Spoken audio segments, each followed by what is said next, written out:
to you, ma'am. Right leg belongs to a black male, the right arm to an East Asian female, and a Caucasian male head.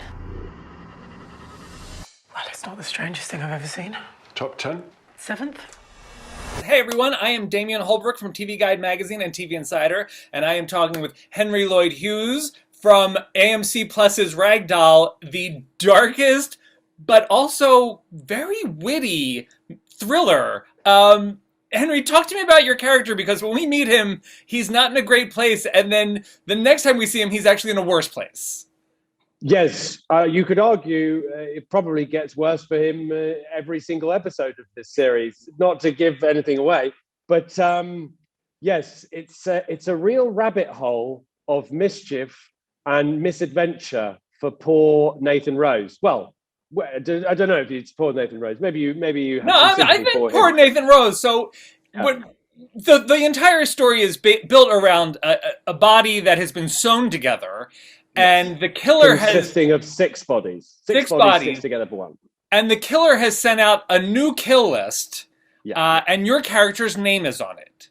Correct. Yeah. Yet he's also dealing with PTSD from a previous case. Correct. It's not a good day at the office. I mean, there's no other way of looking at it, Damien. It's not a good day at the office when you find yourself number 6 on the kill list. I mean, at least he's not number 1. There's so much gallows humor to it, especially with him and your character and your partner. They definitely, I really love this relationship between the two of them, because they kind of need each other, but it's a friendship.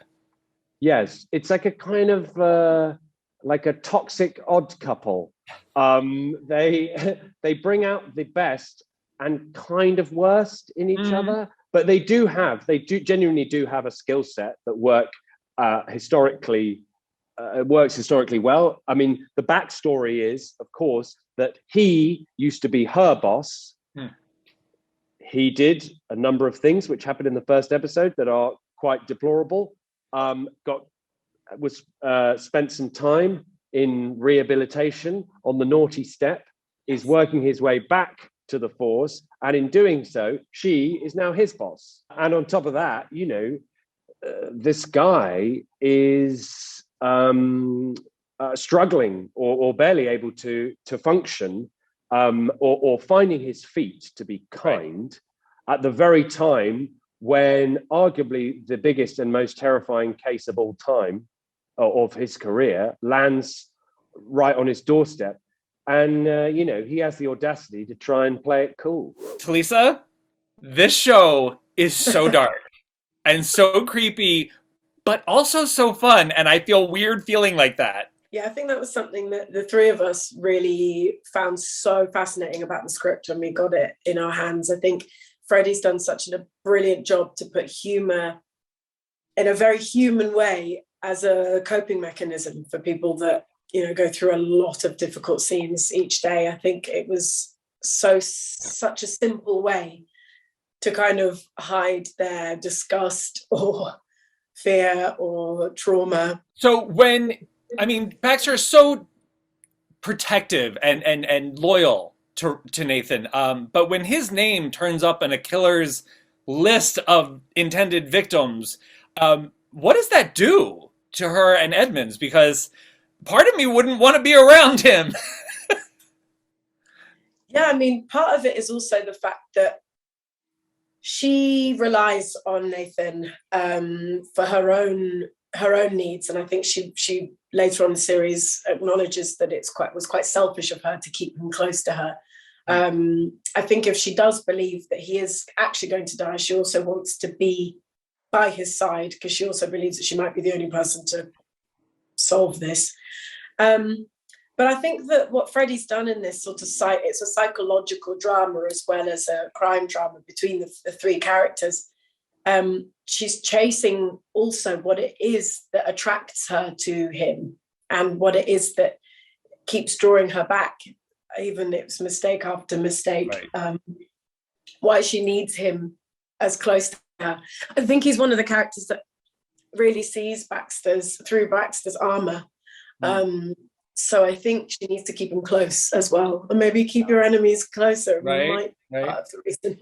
Lucy Hale, what are you doing in a show like this? I'm right. It's my dream come true, Damien. You love her. You love this thriller stuff. I live for her. Everyone's like, how did you prepare? Like, I've been preparing my whole life. I love the dark. I love the morbid. I love the gruesome. I love true crime. I love learning about the psychology behind why people are bad. Yeah. And I love that your character is coming in from America. Like, she's an American student. The way they've written her, and how she tries to just fit into this world, it's just so American. And she's definitely not naive, but she's new. She's new to all this. But she is determined to do the right thing, be successful, work the hardest, prove that she is supposed to be there.